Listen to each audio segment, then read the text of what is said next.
Josh Allen, can he get it done? Yeah, Ty Schmidt, what's your big storyline? I think it is Josh Allen. We talked about it a little bit yesterday. I mean, he could go from potentially – this is the best season he's had in his career. But if he doesn't win an MVP and they get beat, then what are we going to talk about? It's almost like it's all for naught. Can he get over the hump? Everyone knows about, Buffalo's postseason woes, not just against the Chiefs, but in general. So, I mean, I think that you either go from having all these personal accolades that you don't get, and you don't win a Super Bowl, or the Bills go on, they make the Super Bowl, potentially win it, and then who cares if you won an MVP? None of that stuff matters because it is about legacy. Let's go to one half of the hammer. Cowboys, AP Tone. There's a rookie quarterback in the championship round. Jaden Daniels, who I just heard his mom give an interview, and I don't know when it's from. It's on Prime. Yeah. What's your biggest worry about Jaden? Women. Mm-hmm. He's going to be single. Okay, he's got some things to accomplish. We're keeping the women away from him. She's his agent / momager / mom. I love everything about it. She's like, I'm going to protect my boy. Well, what they've done with Jaden over there in D.C. with Cliff Kingsbury as the OC, Terry McLaurin having obviously another highlight-filled career. His career is awesome. Nasty. And I'm so happy for him that he's got Jaden Daniels there. And I think going into this season, is Caleb Williams going to be the guy? Yeah. Is Drake May going to be the guy? Is Michael Penix going to be the guy? Is Bo Nix going to be the guy? Or is Jaden Daniels at LSU going to be the guy? He has too many weapons down there. What does he really want? He had to transfer, do that entire thing. LSU and not national champions. Is he going to be a guy or is he not going to? He is. And he is special. This has been an elite season. He has a chance to do something no rookie quarterback has ever done. Now, granted, he is obviously climbing the ranks of greatest rookie in the history of the NFL. I think people will talk about that regardless of how this game goes this weekend. But Jaden Daniels is special, and we get a chance to see it on Sunday. Yeah, and he does have a chance to set history this weekend. I believe with a win this weekend, he will have the most wins in a rookie season, passing Ben Roethlisberger if he wins this weekend. Also, when you talk about rookie quarterbacks that have made it to this game, Ben being one of them, Joe Flacco being another one, there's a handful of others where they were on the team where they had like the number one points per game or yards per game defense. He is the 18th ranked yards per game, points per game defense. So like this is something that he's doing where it's not carried by the defense, it's carried by him, and he is setting records, and he's going for one of the greatest rookie seasons of all time. Zach Ertz, obviously tight end, has become a massive piece for that Washington Commanders offense, and obviously Terry McLaurin, we talk about him, but what Jaden and that offensive line and Cliff have been able to do is mesmerizing. Feels like nobody wants the Eagles or the Chiefs to win. What? It does certainly feels like nobody wants the Eagles or the Chiefs to win. Feels like everybody wants the Chiefs to lose because the Chiefs is the Chiefs and the Chiefs is still the Chiefs. And until they lose in the playoffs, you can't say that they're no longer the Chiefs. And the dynastic run is certainly going to take a step higher if they win 3 straight Super Bowls. No team has ever done that in the modern era. Nobody wants the Chiefs to win. They're at the top of the mountain. just like Taylor Swift says. People throw rocks at things that shine. And the Chiefs have been shining on the biggest stages for a long, long time now, especially during the 29-year-old Patrick Mahomes' career over there. He's been to the Super Bowl 5 times. Absurd. Already. As a 29-year-old. Certainly has lost a Super Bowl before. This guy stinks. Certainly won a bunch as well. Everybody wants the Bills, seemingly, to beat the Chiefs. And then when you think about this Commander story, it's like, I think football fans want the Commanders to win because you look just 1 year ago, they were shite. Absolute shite.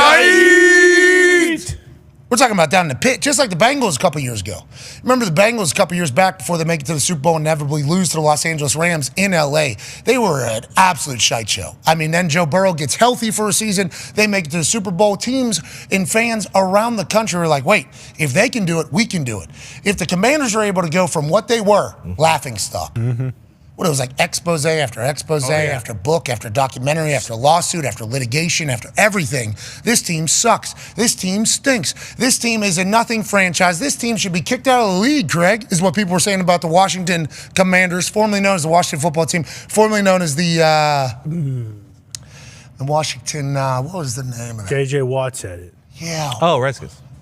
The Washington Redskins is what they were. The fans have been around for a long time, but they've been brutalized supporting that team for a very long time. Now, if you're a fan for another team that's kind of shite and kind of crap, you're like, all we are is one new ownership, one new head coach, one new quarterback away from potentially going to a Super Bowl, which is why I think nobody really wants the Eagles, because I think people want to believe that their team can go from absolute ass and trash to absolute glory, which is what the Commanders have been able to do. Yeah, and if I don't know if people are betting with their hearts or not, but that reflects in the public betting. 68% of the bets are on the Commanders, 81% are on the Bills. Exactly what this is. That is exactly what this is. Everybody wants, the Bills to topple the Chiefs. And then if the Bills were to get to the Commanders in the Super Bowl, hate to break the Bills Mafia, the world would not want the Bills. They would want the Commanders to win there. Now, granted, history tells us that the Super Bowl logo and the color scheme that they choose, somehow, some way, has normally been the colors of the teams that play in the Super Bowl. That's right. Red and green, pretty prominent in this particular logo. And I'm not saying there's a script.